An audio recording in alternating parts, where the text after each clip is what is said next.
नमस्कार। आज हम सीटेट फरवरी 2026 की तैयारी के लिए एक बहुत ही जरूरी कॉन्सेप्ट पर बात करने वाले हैं। एक ऐसा कॉन्सेप्ट जो सच कहूं तो हर सफल टीचर को समझना ही चाहिए, और वो है समावेशी शिक्षा शास्त्र। तो चलिए आज इसे एकदम आसान भाषा में समझते हैं कि भाई हर तरह के छात्र को एक साथ एक ही क्लास में असरदार ढंग से आखिर पढ़ाया कैसे जाए। तो सबसे बड़ा सवाल, सबसे बड़ी चुनौती यही तो है ना, कि एक क्लासरूम में कैसे पूरी क्लास को एक साथ लेकर चले और साथ ही हर एक बच्चे की जो अपनी अलग जरूरतें हैं उनका भी ध्यान रखें। ये कोई आसान सवाल नहीं है। और जानते हैं, इसी मुश्किल सवाल का जवाब है समावेशी शिक्षा शास्त्र। आज की क्लासरूम को जरा एक गुलदस्ते की तरह सोचकर देखिए। क्या होता है उसमें? हर फूल अलग है, किसी का रंग अलग, किसी की खुशबू अलग।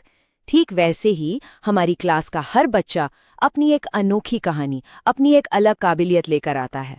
और सच मानिए, यही जो विविधता है ना, यही क्लास को बोरिंग होने से बचाती है और सीखने के पूरे प्रोसेस को मजेदार बना देती है। तो चलिए सबसे पहले इसी बात को समझते हैं। जब हम ये शब्द इस्तेमाल करते हैं, विविध या वंचित छात्र, तो इसका असल में मतलब क्या है? आखिर कौन है ये बच्चे? आइए इस पर थोड़ी गहराई में जाते हैं। देखिए, छात्र विविधता का मतलब सिर्फ इतना नहीं है कि कौन कहाँ से आ रहा है या कौन सी भाषा बोलता है। नहीं, ये मामला उससे कहीं ज्यादा गहरा है।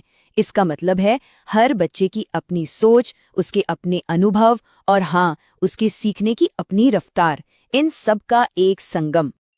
और इस विविधता के कई पहलू हो सकते हैं, जैसे कि बच्चे का आर्थिक और सामाजिक माहौल कैसा है, उसकी भाषा और संस्कृति क्या है, उसकी सोचने का तरीका दूसरों से कितना अलग है, उसकी शारीरिक क्षमताएं क्या हैं और वो भावनात्मक रूप से कैसा है।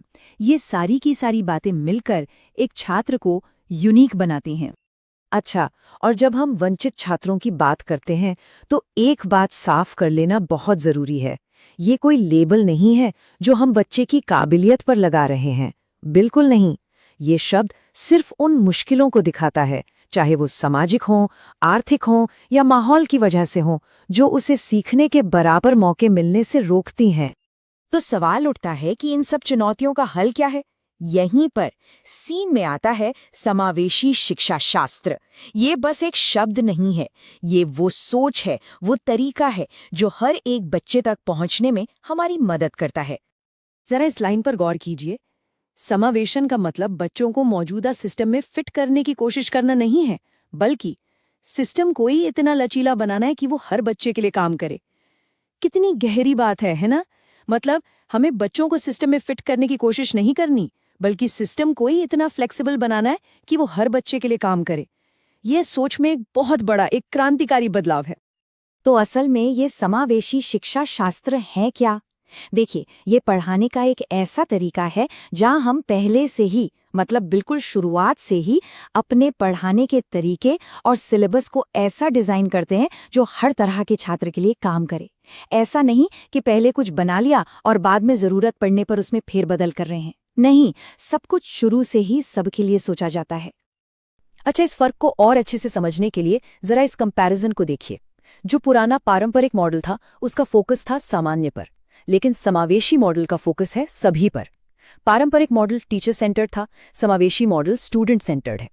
एक में था वन साइज फिट्स ऑल वाला रवैया, दूसरे में है लचीलापन। और सबसे बड़ा फर्क, पुराना मॉडल बच्चों को छांटता था, ये नया मॉडल बच्चों को संभालता है, उन्हें सपोर्ट करता है।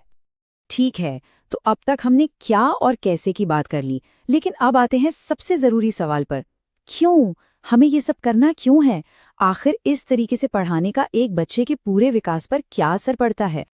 और इसका जवाब बहुत सीधा और साफ है। एक समावेशी क्लासरूम, एक इंक्लूसिव क्लासरूम, बच्चे के दिमागी और भावनात्मक विकास के लिए एक उपजाऊ जमीन की तरह होता है। यहाँ सिर्फ एकेडमिक स्कोर या नंबर नहीं बढ़ते, यहाँ बच्चा एक बेहतर, एक ज्यादा समझदार इंसान बनता है। तो ये जादू होता कैसे है? देखिए, स्टेप बाय स्टेप समझते हैं। सबसे पहले बच्चे को क्लास में एक अपनेपन का एहसास होता है, अ सेंस ऑफ बिलोंगिंग। जब ये होता है तो उसके अंदर से सीखने का डर और फेल होने का खौफ कम हो जाता है। और जब डर नहीं होता तो वो मुश्किल सवाल पूछने और नए आइडियाज के साथ रिस्क लेने से घबराता नहीं।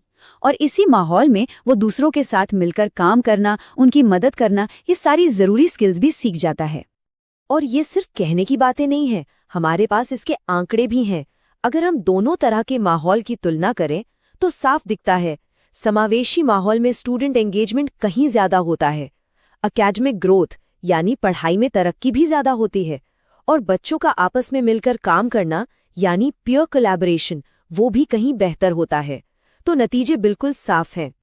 तो चलिए अब थ्योरी से प्रैक्टिस की तरफ बढ़ते हैं। इन सारी अच्छी अच्छी बातों को क्लासरूम के असल दुनिया में कैसे लाया जाए? एक समावेशी क्लास बनाने के लिए हमें किन मुख्य सिद्धांतों को अपनाना होगा? यहाँ कुछ बहुत ही बुनियादी लेकिन पावरफुल उसूल हैं। पहला, अपने हर छात्र को जानिए, उसकी स्ट्रेंथ्स, उसकी वीकनेसेस। दूसरा, अपने सिलेबस और टेस्ट को लचीला रखिए ताकि हर कोई अपनी रफ्तार से सीख सके। तीसरा, एक ऐसा माहौल बनाइए जहां बच्चे अकेले नहीं बल्कि एक दूसरे से सीखें, कोलैबोरेट करें। चौथा, हर बच्चे से अपनी उम्मीदें ऊंची रखिए, क्योंकि जब हम उन पर भरोसा करते हैं तो वो उस पर खरे उतरते हैं। और हाँ, आखिर में माता पिता और कम्युनिटी को इस सफर में अपना भागीदार बनाना कभी मत भूलिए। तो अगर पूरी बात को एक नज़र में समेटना हो तो ये टेबल बिल्कुल परफेक्ट है। ये किसके लिए है? ये सभी छात्रों के लिए है। ये है क्या? ये पढ़ाने का एक ऐसा तरीका है जो हर किसी को साथ लेकर चलता है। और ये क्यों ज़रूरी है? ताकि हर बच्चे का पूरा विकास हो सके और समाज में बराबरी बढ़े। ये रिवीजन के लिए एक बेहतरीन टूल है।